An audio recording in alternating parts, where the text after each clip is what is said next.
Bismillahirrahmanirrahim. Assalamualaikum warahmatullahi wabarakatuh. Alhamdulillah hamdan yaliqu bi jalalihi wa 'azimi sultanihi. Asyhadu an la ilaha illallah wahdahu rabbi la syarikalah. Wa asyhadu anna Muhammadan 'abduhu wa rasuluh.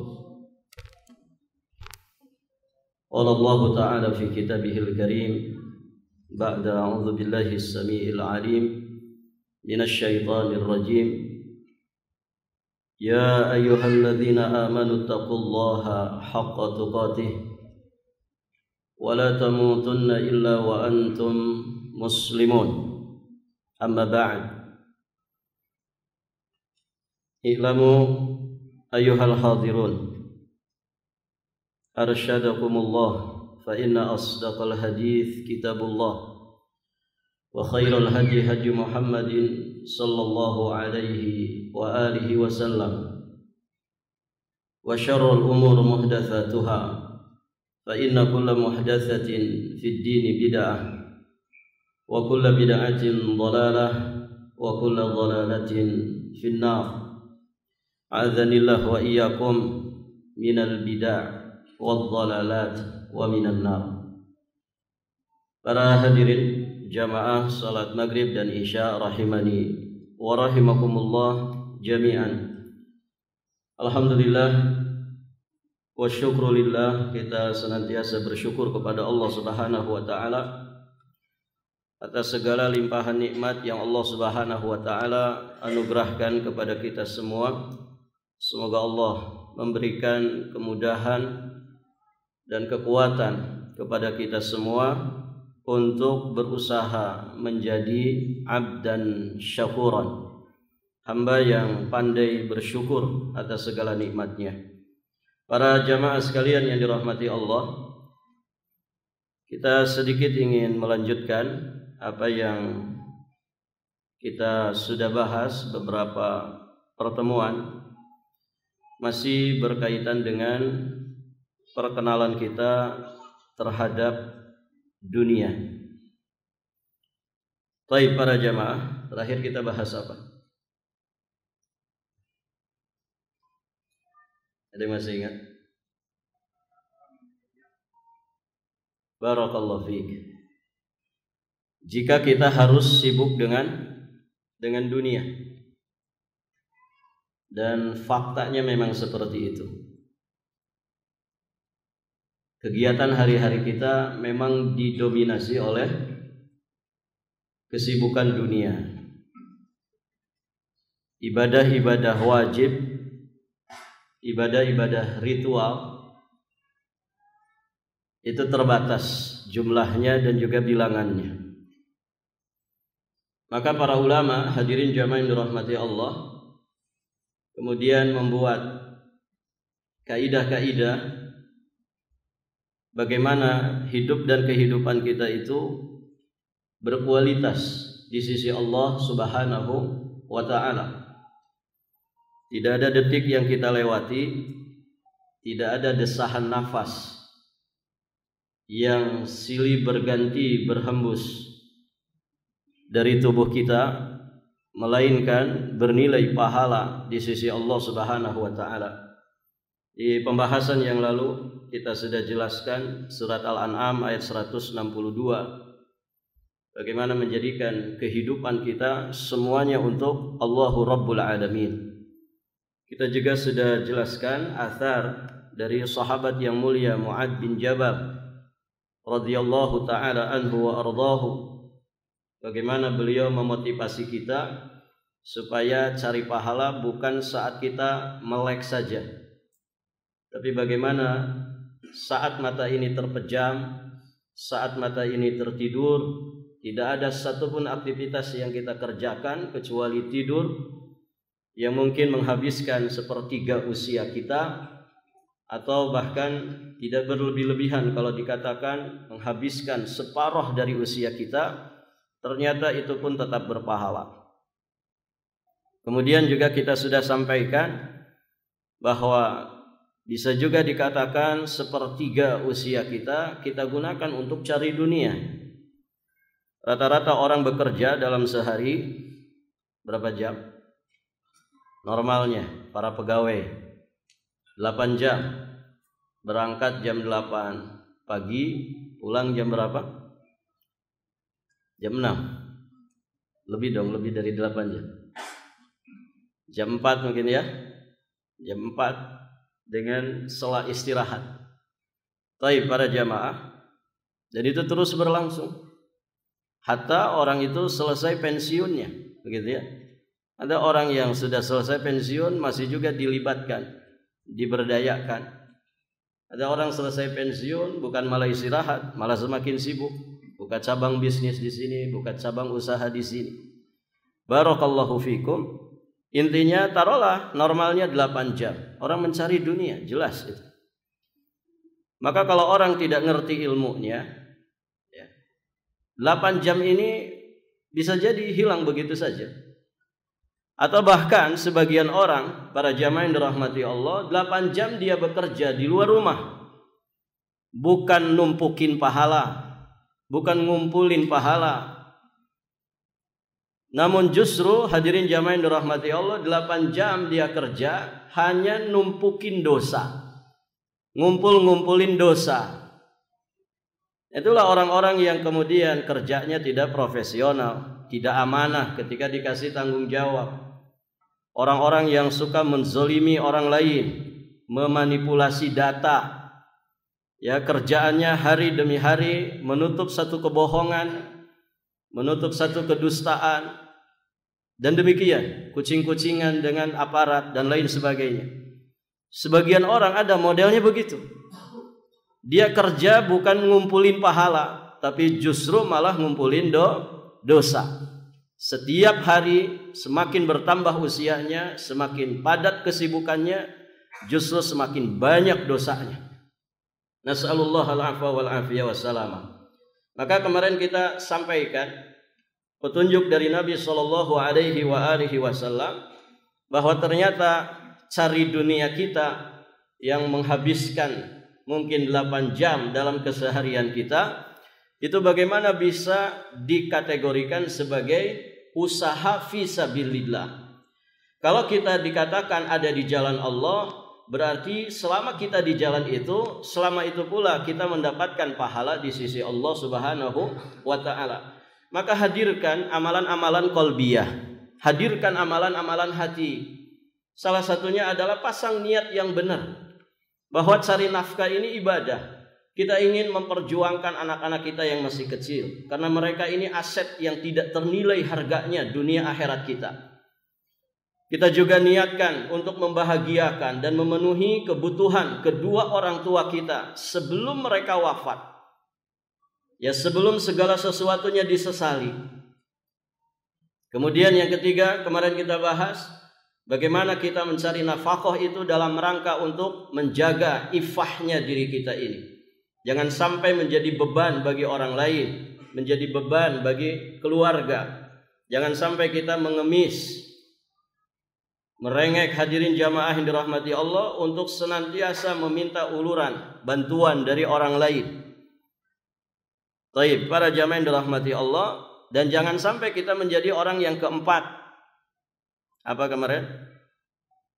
Orang yang keluar bekerja mencari dunia riyaan wa mufakharatan, dalam rangka untuk dia pamer, dalam rangka untuk dia berbangga dengan pencapaian, dengan penghasilan dan materi dunia yang dia dapatkan. Taib, para jamaah yang dirahmati Allah, orang di masa ini menyebutnya dengan penyakit flexing.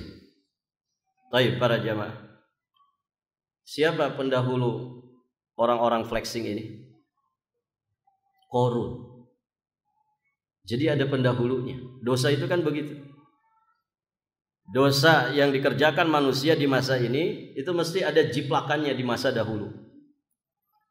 Nah, yang suka flexing itu siapa? Para jamaah, Qarun. Itu pendahulunya.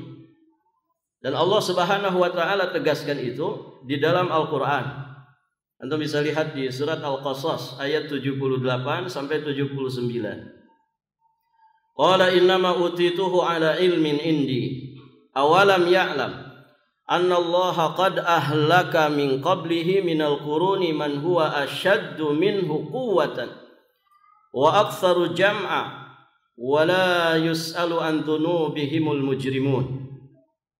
Qarun berkata dengan penuh kesombongan, kebanggaan, sesungguhnya aku hanya diberi harta itu karena ilmu yang ada pada diriku. Dia sombong dengan pencapaiannya, dia lupa dengan kudratnya Allah Subhanahu wa ta'ala, bahwa ini semua dia dapatkan harta yang begitu berlimpah, yang kuncinya saja tidak bisa dipikul kecuali oleh orang yang kuat, kunci gudang hartanya. Taib, para jamaah yang dirahmati Allah, ini karena ilmu yang ada pada diriku. Kemudian Allah sampaikan, dan apakah dia tidak mengetahui bahwasannya Allah sungguh telah membinasakan umat-umat sebelumnya yang lebih kuat daripadanya dan lebih banyak mengumpulkan harta. Dan tidaklah perlu ditanya kepada orang-orang yang berdosa itu tentang dosa-dosa mereka. Di ayat berikutnya Allah sampaikan, di sini dia kemudian memamerkan hartanya. Fa kharaja ala qaumihi fi zinatihi, maka keluarlah Qarun kepada kaumnya dalam kemegahannya. Dia pamerkan segala pencapaian dan penghasilannya, kemewahan, fasilitas dan kemegahan dunia yang dia dapatkan.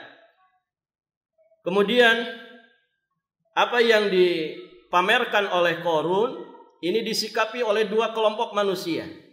Ini perhatikan. Kalau kita melihat sebagian kalangan hadirin jamaah yang dirahmati Allah, mereka suka memamerkan hartanya. Bagaimana sikap kita terhadap orang-orang yang suka pamer ini? Di dalam Al-Quran sudah dikisahkan dua kelompok manusia yang menyikapi pamer hartanya Qarun. Kata Allah Subhanahu wa ta'ala, wa qala alladhina yuriduna al-hayata ad-dunya ya laita lana mithla ma utiya Qarun innahu ladzu hadzin azim. Kelompok manusia pertama, mereka yang memang jiwa raganya terfitnah oleh syahwat dunia. Allah katakan, berkatalah orang-orang yang memang menghendaki kehidupan dunia. Dia begitu terpikat, terpesona dengan apa yang dipamerkan oleh Qarun. Nasallallahu al-afwa wal afiyah wassalam. Mereka berkata, semoga kiranya kita mempunyai seperti apa yang telah diberikan kepada Qarun. Sesungguhnya dialah benar-benar yang mempunyai keberuntungan besar. Orang seperti ini para jamaah mengandai-andai, ya, seseorang yang berbuat buruk dengan hartanya, maka dia fil wizri sawa. Ya, dalam masalah dosa itu sama. Gitu ya. Mengandai-andai, ya, dia seperti sosok seseorang yang dengan fasilitas dunianya dia melakukan keburukan, maka dia bisa hitungannya sama dengan orang buruk tersebut. Namun ada kelompok yang kedua, semoga kita di kelompok ini. Wa qala alladzina utul ilma wailakum thawabullah khairul liman amana wa amila salihah wa la yulaqaha illa sabirun. Inilah sikap orang-orang yang dianugerahi oleh Allah Subhanahu wa ta'ala dengan ilmu nafi, ilmu syar'i. Hadirin jamaah yang dirahmati Allah, berkatalah orang-orang yang telah dianugerahi ilmu oleh Allah Subhanahu wa ta'ala, wailakum, kecelakaan besarlah bagi kalian. Pahala Allah itu adalah lebih baik bagi orang-orang yang beriman, bagi orang-orang yang beramal saleh, dan tidak diperoleh pahala itu kecuali oleh orang-orang yang sabar. Jadi orang-orang yang diberi cahaya ilmu di dalam hatinya, dia tidak terfitnah oleh pamernya manusia dengan harta kekayaannya. Kita sudah jelaskan ya bagaimana hinanya dunia. Kalau ada orang yang pamer dengan kemewahan dunianya, dia sedang pamer dengan sebelah sayap nyamuk. Begitu ya. Ikhwan, apa yang dipamerkan sebelah sayap nyamuk? Dia sedang pamer bangkai anak kambing yang cacat. Orang berilmu sudah paham tentang hakikat dunia. Jadi dia tidak akan terpesona ya dengan kemewahan yang dipamer-pamerkan oleh sebagian kalangan. Nah, ucapan seperti ini persis seperti ucapannya Nabiullah Sulaiman alaihi salam. Nabi Sulaiman alaihi salam termasuk nabi yang mulia. Beliau diberi mukjizat, beliau diberi kelebihan oleh Allah Subhanahu wa taala. Beliau seorang raja. Ya, kalau kita mendengar raja tentu identik dengan harta, kekayaan, fasilitas, kemewahan, kemegahan, istana, pengawal, dan lain sebagainya. Beliau juga diberi kemampuan apa yang tidak dimampui oleh manusia biasa. Namun hadirin jamaah yang dirahmati Allah, dengan segala kelebihan keistimewaan yang Allah Subhanahu wa taala anugerahkan kepada Nabi Sulaiman, beliau sadar betul bahwa semua anugerah Allah itu sejatinya pemberian dari Allah semata untuk menguji dirinya. Apakah dia bersyukur kepada Allah ataukah sebaliknya dia kufur terhadap nikmat Allah. Allah kisahkan di surat An-Naml ayat yang ke-40. Kata Allah Subhanahu wa taala, "Qala hadza min fadli rabbi liyabluwani aashkuru am akfur." Ini termasuk karunia Rabbku untuk menguji diriku, kata Nabi Sulaiman alaihi salam.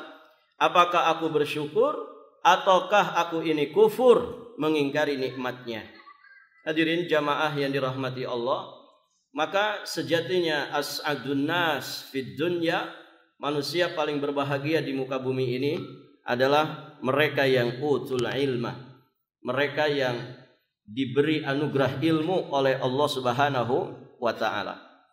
Karena dia memandang sesuatu itu dengan basirah, memandang sesuatu dengan petunjuk Allah Subhanahu wa taala dan rasulnya. Tidak mudah komentar, kemudian tidak mudah menjustifikasi, tidak mudah tertipu, tidak mudah terbuai. Dia kokoh ya dengan ilmu yang ada pada dirinya, tidak pernah terombang-ambing oleh apapun dari fitnah yang melanda dirinya. Baik, para jamaah yang dirahmati Allah Subhanahu wa taala, maka perhatikan ini, silahkan cari dunia sebanyak-banyaknya tapi dengan niat yang baik.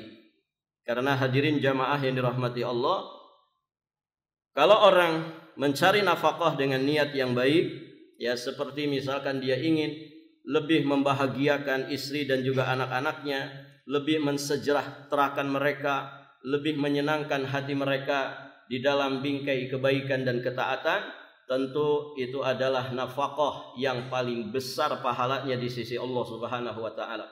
Hadis yang sering kita dengar ya ada di Sahih Muslim, di mana Nabi sallallahu alaihi wasallam menyebutkan 4 jenis nafkah. Kata Nabi, dinar anfaqtahu fi sabilillah.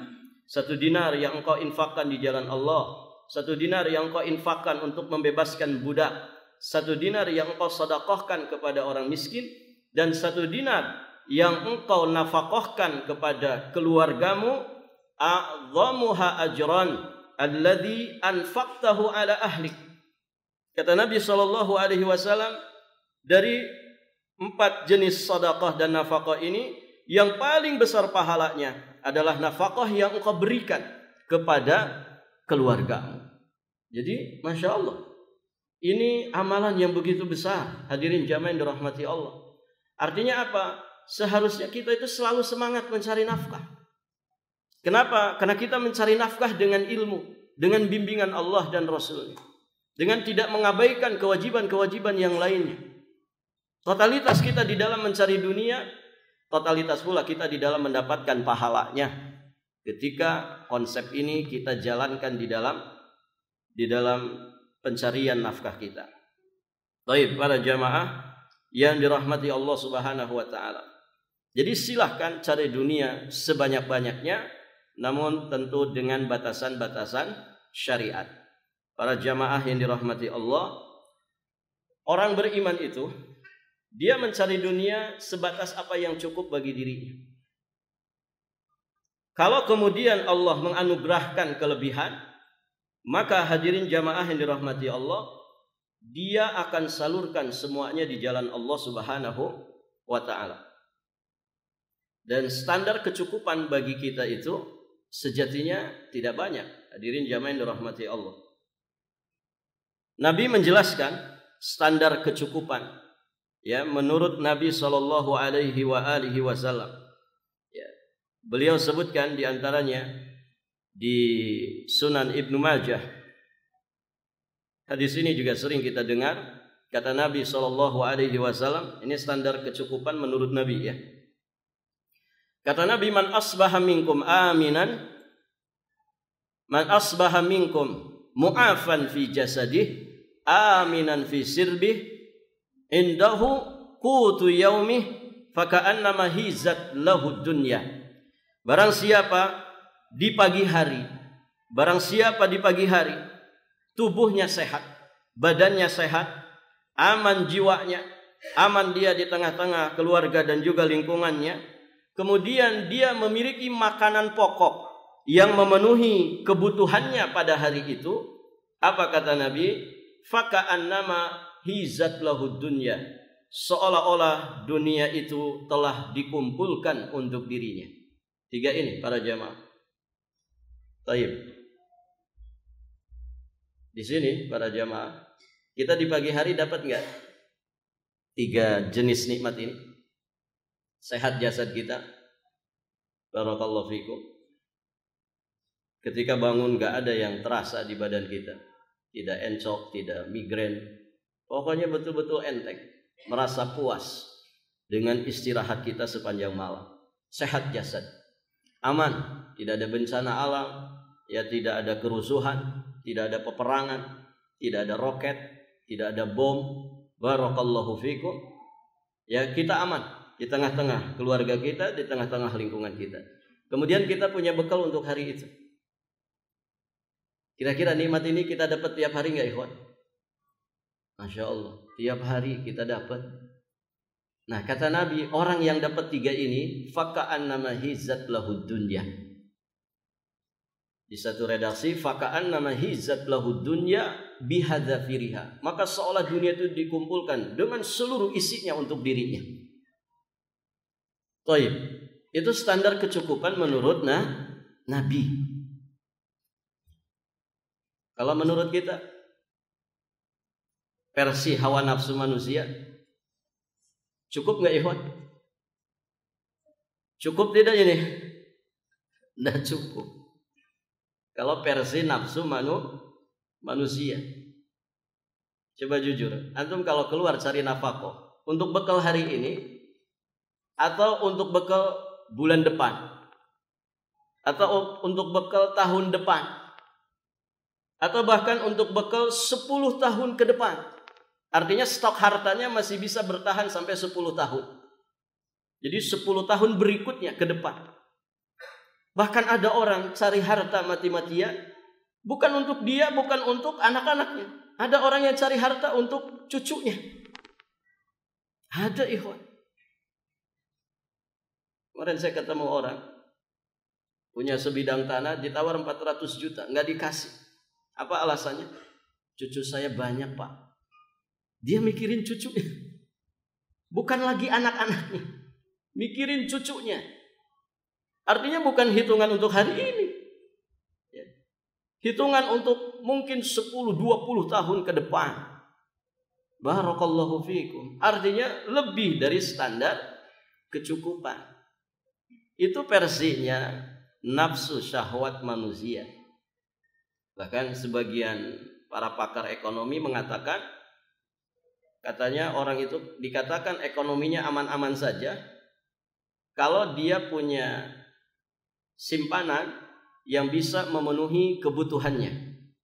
Bukan keinginannya, kebutuhannya selama 12 bulan ke depan. Itu standar aman ekonomi dalam satu rumah tangga. Kalau yang belum berumah tangga 6 bulan ke depan.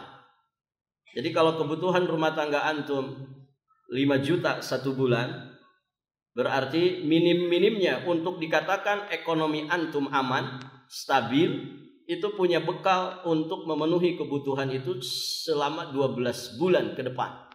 Jadi kalau ada hal-hal darurat, di PHK kah, ada bencana kah, ada pandemi kah, kita masih bertahan hidup sampai 12 bulan ke depan. Sebagian orang versinya begitu. Itu kan versinya manusia. Ikhwan, barangkali ini yang sering menjadikan orang itu stres.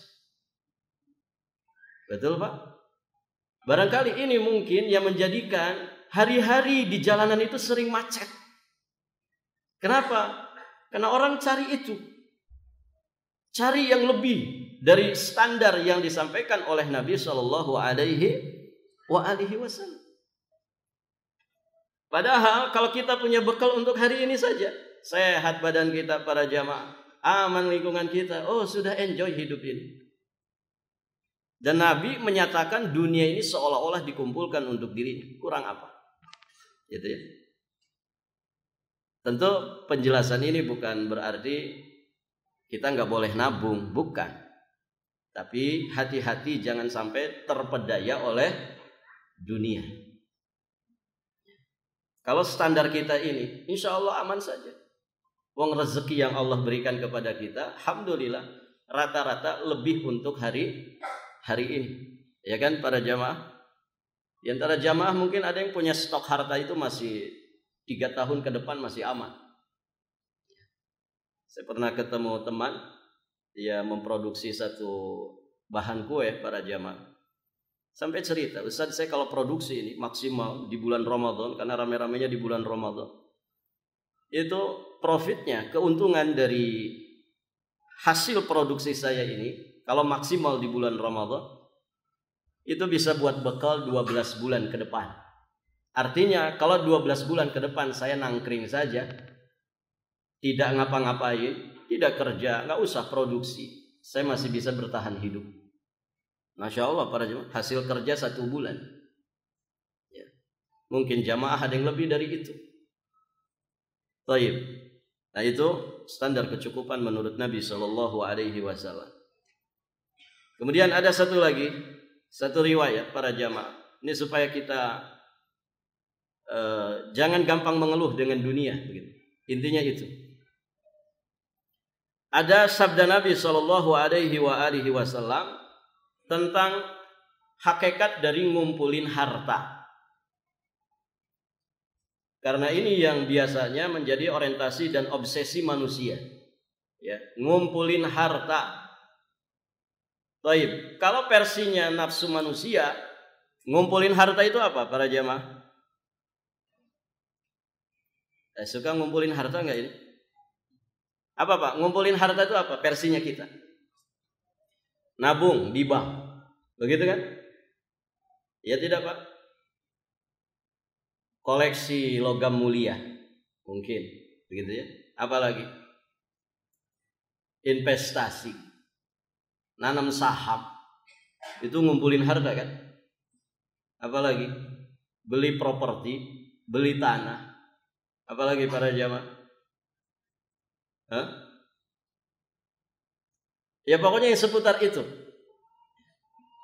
Itu versinya manusia, ngumpulin harta itu. Ternyata para jamaah yang dirahmati Allah, kalau kata Nabi, ngumpulin harta itu bukan begitu.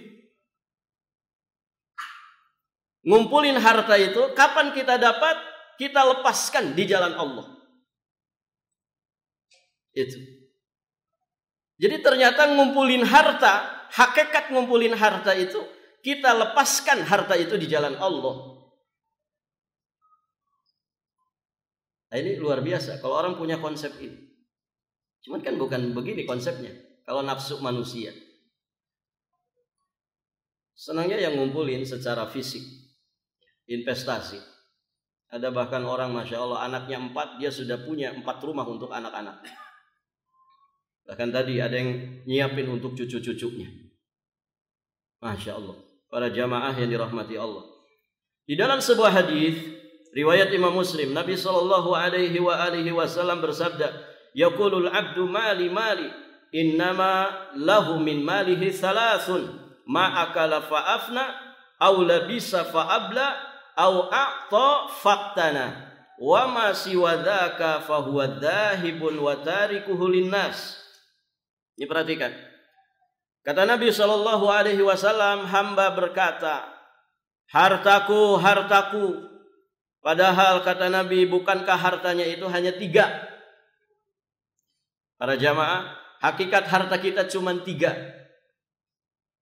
Tidak peduli Anda sekaya apa, seberlimpah apa aset Anda. Harta kita itu cuma 3. Dari 3 ini kalau kita press cuma 1 saja. Kata Nabi SAW, ma'akala fa'afna. Apa yang dimakan, maka yang dimakan itu akan sirna. Kalau kita makan, menikmati enggak ikhwan? Nikmat. Antum makan 1 piring harga 10.000. Dengan antum makan sepiringnya harga 1 juta. Sama tidak? Sama tidak ikhwan? Sama. Sama-sama makanan. Ada yang 1 piring 1 juta, ada. Yang puluhan juta saja ada. Sama-sama makanan, sama-sama dinikmati. Dan sama-sama apa ya? OTW jadi kotoran. Betul? Ada enggak yang 1 piring 1 juta ketika keluar jadi mutiara? Enggak ada. Sama-sama nanti ujung-ujungnya di WC jadi kotoran. Baik. Namun kita menikmatinya, menikmati makanan yang lezat, kemudian minuman yang menyegarkan. Namun ternyata dia jadi kotoran, sirna. Tapi sempat kita nikmati. Kemudian yang kedua, apa yang kita pakai? Apa yang kita pakai? Maka dia akan kusut, akan lusuh, akan usang. Dan akhirnya akan rusak dan musnah. Ini pakaian yang kita pakai. Ini yang kita nikmati ikhwan. Barakallahu fiikum. Antum mungkin punya pabrik pakaian. Tapi yang dinikmati kan ini saja. Yang kita pakai. Stok pakaian antum di rumah mungkin 3 lemari. Tapi yang dipakai kan 1 saja. Antum bisa membeli gudang makanan. Tapi yang dinikmati 1 piring saja. Kalau sudah piring kedua mungkin masih enak. Tapi coba piring ketiga. Kata enak berubah jadi enak. Begitu kan? Tapi kita nikmati. Ini pakaian ini kita nikmati. Termasuk kendaraan. Antum yang di garasi antum ada 4 kendaraan. Berapa yang antum nikmati? 4-4-nya bisa dinikmati. Tiap keluar 4 mobil keluar. Enggak ada, 1 saja yang kita pakai. Dan itu pun akan rusak, akan lusuh, akan sirna. Nah, satu lagi hakikat harta kita. Ini jauh lebih nikmat. Apa itu? Au a'ta. Apa yang kita berikan? Apa yang kita berikan di jalan Allah Subhanahu wa taala faktana. Maka itulah hakikat harta kita yang nanti akan kita peroleh, yang akan kita panen hasilnya. Itulah harta yang sejatinya kita kumpulkan. Itu para jamaah. Jadi ngumpulin harta itu hakikatnya kita melepaskan harta itu di jalan Allah Subhanahu wa ta'ala. Bukan ditimbun, tapi dilepaskan. Kita ambil sesuai yang kebutuhan kita saja. Saya kira orang kaya, orang miskin kebutuhannya sama Pak. Orang kaya butuh makan berapa kali? Mana orang kaya? Bapak yang kaya, makannya berapa kali Pak sehari? 3 kali Ustadz. Tapi kemarin dapat ultimatum dari dokter. Ya, saya harus nimbang menakar makanan. Kalau bisa Pak puasa terus. Gitu.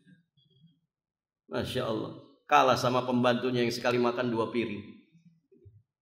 Baik para jamaah. Sama orang kaya orang miskin makanannya sama. Kebutuhan makannya sama. Ya. Hadirin jamaah yang dirahmati Allah. Pakaian yang dia pakai sama. Bapak punya rumah 10, tiap kota ada. Kan yang dipakai cuma 1 saja. Gitu.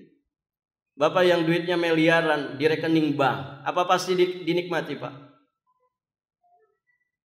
Pasti dinikmati enggak? Enggak tahu Ustaz, enggak punya duit segitu. Yang punya duit di rekeningnya miliaran rupiah. Ini kan banyak yang dilantik ya. Kalau yang dilantik itu kan harta kekayaannya harus dilaporkan. Masya Allah, terkuak akhirnya kekayaan orang-orang ini. Ada yang kekayaannya 2T gitu kan. Yang kekayaannya 2T itu, apakah 2T itu pasti dinikmati? Pasti dinikmati enggak? Belum tentu para jemaah. Dia cuma tertulis saja di rekening bank. Kita juga bisa saja nulis, bikin buku sendiri. Tabungan saya 2 T. Sama kan? Uang duitnya juga nggak ada, tidak dinikmati juga, gitu kan? Ya tidak ini. Orang yang berlimpah hartanya, tidak semua hartanya dinikmati. Apa yang dia makan saja yang dinikmati, apa yang dia pakai yang dia nikmati. Nah, yang terakhir ini, apa yang dia berikan kepada orang karena Allah, di jalan Allah. Kita itu kalau memberi para jamaah, apalagi memberi orang yang sedang kepepet, kelilit, sedang kesusahan, kira-kira bahagia nggak dia? Bahagia minta ampun. Tukang parkir itu para jamaah, coba antum kasih 20.000, itu kadang tertegun. Begitu, 20.000. Yang bagi sebagian kalangan itu recehan banget. Tapi bagi sebagian kalangan ternyata itu nikmat besar. Oh, itu keluar semua doanya. Makasih Pak, Masya Allah, semoga Bapak rezekinya berlimpah. Semoga istri, anak-anak Bapak sehat. Oh, dikawal luar biasa itu. 20.000. Ada yang pernah ngasih tukang parkir 20? Ada Pak? Sebagian orang kadang recehan. 2.000 recehan, 200 perakan. Sampai jatuhan. Ya. Nasallallahu alaihi wasallam. Ya mungkin ada ya di antara bapak-bapak di sini. Tapi kan itu rahasia. Nah itu para jamaah yang dirahmati Allah. Itu hakikat yang harta yang kita kumpulkan. Wa ma siwadaka, kata Nabi SAW, apa yang selain itu maka akan lenyap dan akan menjadi peninggalan yang kemudian dimiliki oleh orang lain. Anak-anak kita mungkin nanti yang jadi pewarisnya. Kita tidak pernah tahu apakah mereka manfaatkan untuk kebaikan ataukah justru sebaliknya. Maka kita lihat para jamaah, orang-orang soleh ketika mereka dapat harta selalu mereka segera melepaskannya di jalan Allah. Kita punya panutan yang terbaik, Rasulullah Shallallahu Alaihi Wasallam, istrinya ya ibunda Ummu Salamah radhiyallahu taala anha wa ardaha. Beliau pernah mengatakan di riwayat Imam Ahmad, juga dikeluarkan oleh Imam Al-Khaythami, dakhala alayya Rasulullah sallallahu alaihi wasallam wa huwa sahimul wajhi, qalat fahasibtu dzaka min waja', faqultu ya Rasulullah araka sihamal wajhi afa min waja', faqala la walakin ad-dananir as-sab'ah allati utina biha amsayna walam tunfikha nasituha fi khusmil firash. Ummu Salamah, istrinya Nabi SAW, pernah bercerita tentang suaminya, manusia paling mulia di muka bumi ini, Rasulullah SAW. Kata Ummu Salamah, suatu hari Rasulullah SAW masuk ke rumahku dengan wajah yang pucat. Masuk ke rumah dalam kondisi wajahnya pucat. Maka Ummu Salamah khawatir beliau sedang sakit. Maka beliau bertanya, ya Rasulullah, mengapa wajahmu pucat begini? Maka Nabi SAW menjawab, aku pucat begini bukan karena sakit. Ummu Salamah menyangkanya Nabi sedang sakit. Tapi ternyata setelah ditanyakan, kata Nabi, aku pucat begini bukan karena sakit, melainkan karena 7 dinar. 7 dinar berapa duit para jamaah? 1 dinar 4,25 gram emas murni, 24 karat. Taruhlah 4 juta 1 dinar. Berarti kalau 7 dinar 4 kali 7, 28 juta. Baik para jamaah. Kata Nabi SAW, aku pucat begini bukan karena sakit, namun karena 7 dinar yang diberikan kepada kita kemarin, ya, kemarin sore, dan kita belum menginfakkannya karena aku lupa jika 7 dinar itu aku menyimpannya di bawah kasur. Nabi begitu cemas sampai wajahnya pucat gara-gara ya menginapkan harta yang tidak segera dinafkahkan. Masya Allah para jamaah. Kalau kita kan senangnya nimbun, biarkan terus di bawah kasur gitu. Kalau bisa terus ditambah. Jadi nyimpen duit zaman dulu di bawah kasur itu Memang sejak dari zaman Nabi. Kalau sekarang di bawah kasur enggak? Ada orang nyimpen duit di bawah kasur, ya, sampai habis. Kena apa? Kena rayap. Tapi kalau emas kan tidak akan habis. Nah itu para jamaah yang dirahmati Allah. Nabi sampai pucat wajahnya, Pak. Tidak mau menginapkan harta kecuali disedekahkan. Nasallallahu al-afwa wal afiyah wassalam. Demikian pula para sahabat yang mulia. Hasil didikan Rasulullah sallallahu alaihi wa alihi wasallam, ya. Mereka orang-orang yang kaya raya, Masya Allah, bisnisnya lancar, usahanya Masya Allah berkembang. Tapi ketika mereka dapat, mereka kumpulkan untuk di akhirat. Abu Bakar As-Siddiq pernah menginfakkan seluruh hartanya. Umar Ibn Khattab separuh hartanya. Kemudian Utsman bin Affan pernah menginfakkan 100 ekor unta lengkap dengan barang dagangan yang ada di atas pundaknya. Hitung saja itu berapa. Abdurrahman bin Auf juga dikenal dengan kedermawanannya. Dan semakin mereka dermawan, justru Allah semakin memberikan keberlimpahan. Tidak menjadikan mereka bangkrut, tidak menjadikan mereka pailit, tidak menjadikan mereka itu hidup sengsara. Baik para jamaah yang dirahmati Allah, itulah orang yang paham hakikat dari mengumpulkan harta. Ketika dapat, mereka langsung lepaskan di jalan Allah dan karena Allah. Maka hadirin jamaah yang dirahmati Allah, kita memohon kepada Allah Subhanahu wa taala jangan sampai kita terfitnah oleh segala syahwat dunia. Nabi mengajari kita satu doa. Ada riwayat dari Amr bin Maimun al-Adawi dan Mus'ab bin Sa'ad bin Abi Waqqas. Bahwasanya Sa'ad bin Abi Waqqas mengajarkan kepada putra-putranya beberapa kalimat doa sebagaimana guru mengajari murid-muridnya menulis. Ya, mengajari menulis kepada anak-anak kecil. Artinya doa ini betul-betul diajarkan. Nah, ini penting para jamaah. Ajarkan doa-doa kepada anak-anak kita. Ini penting. Ya, telah dicontohkan oleh salafun saleh. Nah, termasuk doa ini diajarkan oleh Sa'ad bin Abi Waqqas kepada anak-anaknya sebagaimana beliau mengajarkan menulis kepada anak-anak kecil. Doa ini berbunyi, Allahumma inni a'udzubika minal bukhli wa a'udzubika minal jubni wa a'udzubika an uradda ila ardzalil umur wa a'udzubika min fitnatid dunya. Nah, ini di sini poinnya. Wa a'udzubika min azabil qabri. Ada beberapa poin di mana kita memohon perlindungan kepada Allah. Ya Allah, sesungguhnya aku berlindung kepadamu. Pertama dari penyakit bakhil. Ini biasanya penyakit yang diidap oleh siapa? Penyakit bakhil, Pak.